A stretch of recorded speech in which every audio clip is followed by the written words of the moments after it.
Hello friends, এখন আছি বক্রেশ্বর। এই বোলপুর থেকে বক্রেশ্বর এসেছি সাইট সিন করাতে। এই হচ্ছে বক্রেশ্বরের গেট। এই হচ্ছে পার্কিংয়ে গাড়ি লাগানো আছে। পার্কিংয়ে ওইদিকে গাড়ি লাগিয়েছি।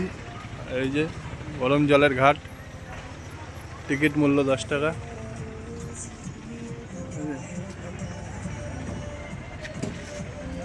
10 টাকা দিয়ে ভিতরে ঢুকতে হবে, তারপরে গরম জলে চান করতে হবে। কিন্তু আমি যাব না, সকালে গিজারের জলে গরম জলে চান হয়ে গেছে।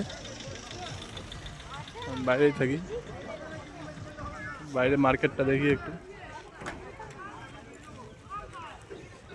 আজকে গাড়ি কম আছে, সোমবার তো, তাই।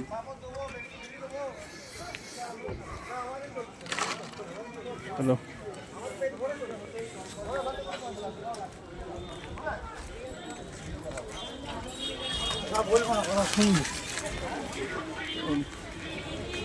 মার্কেটও ফাঁকা, দুপুরবেলাও আছে, সেই জন্য মার্কেট ফাঁকা আছে।